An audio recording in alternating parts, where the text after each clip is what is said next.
दृष्टि आईएएस के audio article programme में आपका स्वागत है। आज का हमारा आर्टिकल द हिंदू में प्रकाशित लेख MSP government procurement key to India's food security Narendra Modi और द इंडियन एक्सप्रेस में छपे लेख मिनिमम सपोर्ट प्राइस यानी MSP for farmers, how is it fixed and how binding is it के सम्मिलित सारांश पर आधारित है। इसमें टीम दृष्टि के इनपुट्स भी शामिल हैं। यह ऑडियो आर्टिकल जीएस पेपर 3 के आर्थिक विकास खंड से जुड़ा है। तो आइए लेख की शुरुआत करते हैं। हमारे वीडियो अंग्रेजी में देखने के लिए फॉलो करें हमारा ही दूसरा यूट्यूब चैनल दृष्टि आईएएस इंग्लिश।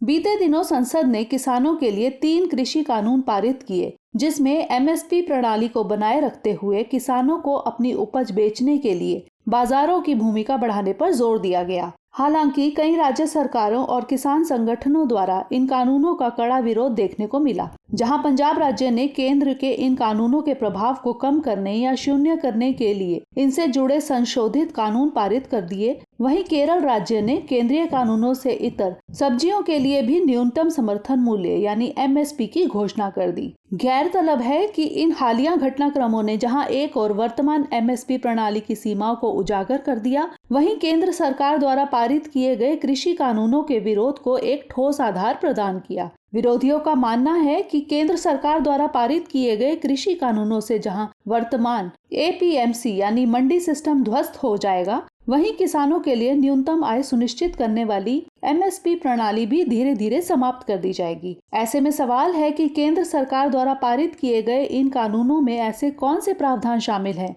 जिसके चलते कई विश्लेषक इसे किसानों के लिए लाभकारी नहीं मान रहे हैं। सवाल यह भी है कि क्या इन कानूनों से एमएसपी की व्यवस्था समाप्त हो जाएगी, और यह भी कि क्या वर्तमान एमएसपी सिस्टम इतना कारगर है कि इससे सभी किसानों को लाभ मिल सके, या फिर इसमें और सुधार किए जाने की दरकार है। तो आइए सबसे पहले जानते हैं कि एमएसपी व्यवस्था क्या है और इसे कब और क्यों लागू किया गया। एमएसपी यानी न्यूनतम समर्थन मूल्य वह व्यवस्था है जो किसानों को उनकी उपज के लिए पारिश्रमिक के तौर पर एक न्यूनतम राशि दिया जाना सुनिश्चित करती है। इस व्यवस्था के तहत सरकार किसी फसल के लिए एक न्यूनतम मूल्य तय करती है, जिसका भुगतान सरकारी एजेंसियों द्वारा किसी विशेष फसल की खरीद करते समय किया जाता है। गैरतलब है कि एमएसपी व्यवस्था की शुरुआत 1960 के दशक के मध्य में की गई थी। हरित क्रांति की तकनीकों का लाभ सुनिश्चित करने और देश में खाद्यान्न की बढ़ती मांग को घरेलू स्तर पर पूरा करने के लिए सरकार गेहूं और धान जैसी फसलों का उत्पादन बढ़ाना चाहती थी, लेकिन किसान बिना किसी निश्चित लाभ की गारंटी के ऐसी अधिक लागत वाली फसलों को उपजाना नहीं चाहते थे।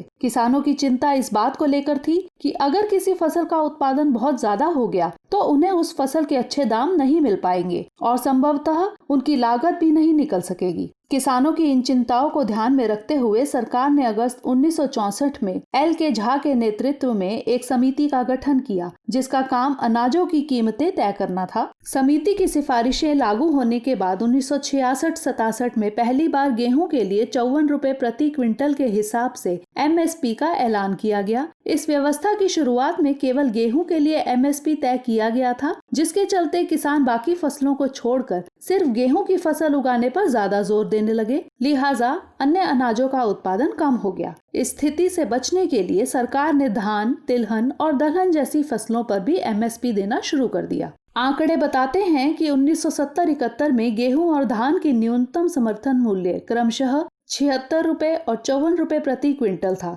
जिसे वर्ष 2020-21 तक आते आते क्रमशः 1975 रुपए और 1868 रुपए तक बढ़ाया जा चुका है। वर्तमान में केंद्र सरकार 23 कृषि जिन्सों के लिए एमएसपी तय करती है, जिसमें 7 अनाज यानी धान, गेहूं, मक्का, बाजरा, ज्वार, रागी और जौ, 5 दालें यानी चना, अरहर, उड़द, मूंग और मसूर, 7 तिलहन यानी रैपसीड सरसों, मूंगफली, सोयाबीन, सूरजमुखी, सेसामम, सेफ फ्लावर और नाइजर सीड शामिल हैं। इसके अलावा कपास, गन्ना, कोपरा और कच्चे जूट जैसी 4 वाणिज्यिक फसलों के लिए भी एमएसपी तय किया जाता है। लेकिन यहाँ किसानों और विश्लेषकों की चिंता एमएसपी की कीमतों से ज्यादा सभी प्रकार की फसलों के लिए उसके प्रभावी कार्यान्वयन और इस व्यवस्था को बनाए रखने से जुड़ी हुई है। ऐसे में समझना जरूरी है कि एमएसपी के कार्यान्वयन को लेकर किस प्रकार की नीतिगत और कार्यात्मक समस्याएं हैं। एमएसपी के कार्यान्वयन को लेकर एक बड़ी समस्या तो यही है कि सरकार द्वारा जिन 23 फसलों के लिए एमएसपी घोषित किया जाता है, उसमें से गेहूं और धान को छोड़कर बाकी फसलों की खरीद बहुत कम या नाम मात्र ही की जाती है। इसके अलावा अगर गेहूं और धान की ही बात करें तो ऐसा नहीं है कि सरकार किसी वर्ष में तय किए गए एमएसपी पर गेहूं या धान की पूरी पैदावार की खरीद कर पाती है। वर्ष 2019-20 के आंकड़े बताते हैं कि इस वर्ष चावल की कुल पैदावार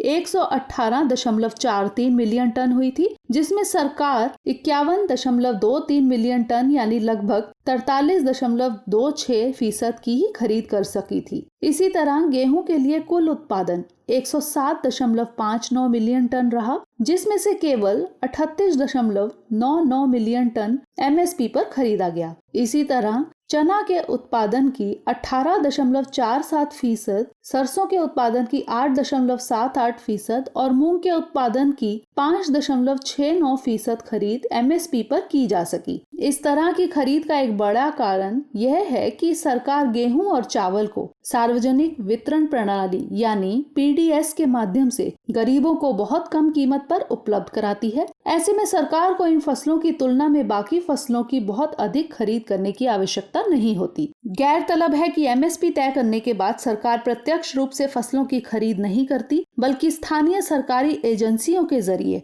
अनाज खरीदकर फूड कॉरपोरेशन ऑफ इंडिया यानी एफसीआई और national agriculture cooperative marketing federation of India limited यानी नेफेड के पास उसका भंडारण रखती है। फिर इन्हीं स्टोर्स के जरिए पीडीएस के माध्यम से गरीबों तक सस्ते दामों में अनाज पहुंचाया जाता है। एमएसपी से जुड़ी एक और समस्या इसका कानूनी रूप में बाध्यकार ना होना है। एमएसपी का निर्धारण कृषि लागत और मूल्य आयोग यानी CACP की सिफारिशों के आधार पर किया जाता है, लेकिन CACP संसद के किसी अधिनियम के द्वारा स्थापित कोई वैधानिक निकाय नहीं है। यह भारत सरकार के कृषि और किसान कल्याण मंत्रालय का एक संलग्न कार्यालय है जो जनवरी 1965 में अस्तित्व में आया। CACP की अनुशंसाएं सरकार के लिए सलाहकारी होती हैं, यानी सरकार चाहे तो उन्हें माने और चाहे तो खारिज कर दे। इसके अलावा यह निजी व्यापारियों, संगठित खुदरा विक्रेताओं, प्रोसेसर्स या निर्यातकों को एमएसपी पर भुगतान करने के लिए बाध्य नहीं कर सकता है। यानी एमएसपी केवल एक सरकारी नीति है जो प्रशासनिक निर्णय के रूप में लागू की जाती है। ऐसे में कई कृषक संगठनों का मानना है कि सरकार को एमएसपी की नीति को कोई ठोस कानूनी आधार प्रदान करना चाहिए और इसमें शामिल की गई सभी फसलों की खरीद भी न्यूनतम समर्थन मूल्य पर की जानी चाहिए। गैरतलब है कि गन्ना एकमात्र ऐसी फसल है जिसकी खरीद के लिए कुछ वैधानिक प्रावधान किए गए हैं। दरअसल इसकी कीमतें आवश्यक वस्तु अधिनियम के तहत जारी किए गए गन्ना आदेश 1966 के द्वारा निर्धारित की जाती हैं। इस आदेश के तहत गन्ने के लिए उचित और पारिश्रमिक मूल्य यानी FRP का निर्धारण किया जाता है, जिसका भुगतान करने की जिम्मेदारी गन्ना खरीद के 14 दिनों के भीतर चीनी मिलों की होती है। लेकिन इस व्यवस्था में भी अभी कुछ और सुधार किए जाने बाकी हैं। ऐसे में सवाल है कि एमएसपी व्यवस्था में सुधार के लिए अब तक क्या प्रयास किए गए और संसद एवं राज्य सरकारों द्वारा पारित किए गए। ऐसे में सवाल है कि एमएसपी व्यवस्था में सुधार के लिए अब तक क्या प्रयास किए गए हैं। नए कृषि कानून एमएसपी को लेकर क्या कहते हैं। एमएसपी में सुधार की मांग लंबे समय से की जा रही है। कई किसान संगठनों का मानना है कि यदि किसानों के लिए एमएसपी की नीति सभी फसलों पर प्रासंगिक रूप से लागू की जाती है तो इससे किसानों द्वारा फसलों के उत्पादन और विविधीकरण को बढ़ावा मिल सकेगा। इस दिशा में CACP ने भी 2018-19 के खरीफ मार्केटिंग सीजन के लिए अपनी मूल्य नीति रिपोर्ट में किसानों के लिए the right to sell at MSP यानी MSP पर बेचने का अधिकार के बारे में कानून बनाने का सुझाव दिया था। यह महसूस किया गया था कि किसानों के बीच उनकी उपज की खरीद के लिए विश्वास पैदा करना जरूरी है। लेकिन संसद द्वारा पारित किए गए नए कृषि विधेयकों में MSP की वैधानिकता के बारे में कोई जिक्र नहीं किया गया है। कृषि मंत्री नरेंद्र सिंह तोमर का कहना है कि नए कानून का MSP से कोई संबंध नहीं है। बल्कि इसका उद्देश्य किसानों और व्यापारियों को एपीएमसी यानी मंडी परिसर के बाहर कृषि उपज बेचने और खरीदने की स्वतंत्रता प्रदान करना है। इसके विपरीत विपक्षी दलों का मानना है कि ये कानून एपीएमसी के साथ साथ सीधे तौर पर एमएसपी व्यवस्था को प्रभावित करेंगे। उनका तर्क है कि अगर बाहरी ट्रेंडों के चलते एपीएमसी अस्थिर हो जाते हैं तो सरकारी एजेंसियां एमएसपी आधारित खरीद कैसे करेंगी, जो अभी मंडियों के जरिए की जाती है। इसके अलावा केंद्रीय कानूनों में निजी क्षेत्र या कंपनियों द्वारा किसानों से उनकी उपज के लिए किए जाने वाले अनुबंध में भी एमएसपी के मुताबिक खरीद जैसी कोई बात नहीं कही गई है, जो अन्यथा किसानों के हित में होती। किसानों की बढ़ती मांगों को देखते हुए कई राज्य सरकारों ने इस दिशा में कदम उठाए हैं। जैसे पंजाब विधानसभा ने केंद्रीय कानूनों के लिए संशोधन विधेयक पारित किया है। इन कानूनों में आवश्यक वस्तु विशेष प्रावधान और पंजाब संशोधन विधेयक 2020, मूल्य आश्वासन और कृषि सेवा विशेष प्रावधान और पंजाब संशोधन विधेयक 2020 पर किसानों का सशक्तिकरण और संरक्षण समझौता और किसानों का उत्पादन, व्यापार और वाणिज्य संवर्धन और सुविधा विशेष प्रावधान और पंजाब संशोधन विधेयक 2020 शामिल है। राज्य के इन कानूनों में किसानों और निजी फर्मों के बीच होने वाले अनुबंध समझौते में एमएसपी का प्रावधान शामिल किया गया है। साथ ही कुछ और प्रावधान भी किए गए हैं, लेकिन इन कानूनों की भी अपनी सीमाएं हैं, जिनमें नियम बनाने के साथ साथ कुछ और सुधार किए जाने अपेक्षित हैं। इसी तरह केरल राज्य ने 16 प्रकार की सब्जियों के लिए न्यूनतम समर्थन मूल्य की घोषणा की है। यहाँ एमएसपी का निर्धारण सब्जी की उत्पादन लागत से 20% अधिक पर किया जाएगा। इसके अलावा एमएसपी मूल्य को नियमित आधार पर संशोधित करने का प्रावधान भी किया गया है। लेकिन विशेषज्ञों का मानना है कि केंद्र और राज्य सरकारों द्वारा कृषि सुधार की दिशा में उठाए जाने वाले ये कदम अपने आप में पर्याप्त नहीं होंगे। ऐसे में सवाल है कि आगे की राह क्या हो।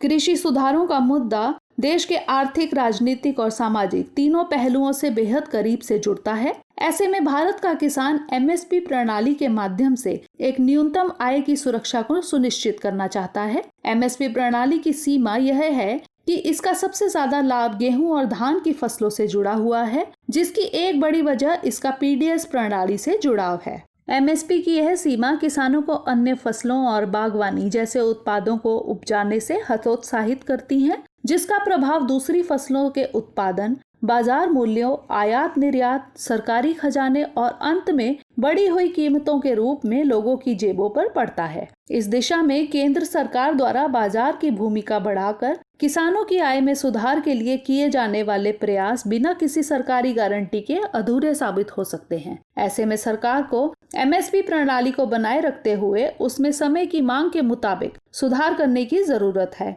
हालांकि सरकार ने इस वर्ष के लिए न्यूनतम समर्थन मूल्य की घोषणा कर दी है और एमएसपी को बरकरार रखने की बात भी कही है, लेकिन जब तक एमएसपी के लिए कोई कानूनी ढांचा तैयार नहीं किया जाता, तब तक ये सुधार अधूरे ही कहे जाएंगे। विशेषज्ञों के मुताबिक एमएसपी प्रणाली भी अपने आप में किसानों की समस्या का कोई स्थायी समाधान नहीं है। आंकड़े बताते हैं कि इस सिस्टम का लाभ बहुत कम किसानों को ही मिल पाता है। साथ ही इससे राजकोष पर एक बड़ा बोझ भी पड़ता है। इसके अलावा मूल्य निर्धारण प्रणाली में किसानों की आय बढ़ाने की अपनी सीमा है।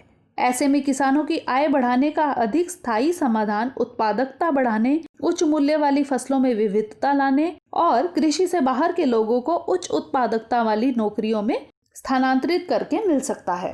केंद्र और राज्य सरकारों के बीच कृषि कानूनों को लेकर नीतिगत मतभेद देश के संघात्मक ढांचे को कमजोर करते हैं, क्योंकि कृषि संविधान के तहत राज्य का विषय है जिसे सूची में प्रविष्टि 14 के रूप में सूचीबद्ध किया गया है। ऐसे में केंद्र सरकार को चाहिए कि वह कृषि और किसानों की आय से जुड़े सुधारों को लेकर राज्यों के साथ परामर्श के बाद ही कोई नीतिगत फैसला करे। इसी तरह सरकार को कृषि मूल्य नीति के लिए उपयुक्त तालमेल की जरूरत है, जिससे आंशिक रूप से कृषि मूल्य का निर्धारण राज्य समर्थित और आंशिक रूप से बाजार संचालित हो सके। इसका एक उदाहरण मध्य प्रदेश द्वारा शुरू की गई भावांतर भुगतान योजना की तर्ज पर एक कमी भुगतान योजना हो सकती है। इस योजना में सरकार बाजार मूल्य के एमएसपी से नीचे आने पर किसान से फसल की खरीद के बजाय किसानों को नकद हस्तांतरण के साथ मुआवजा देती है। इसी तरह किसानों की आय बढ़ाने के लिए दूध के सहकारी मॉडल को अपनाया जा सकता है।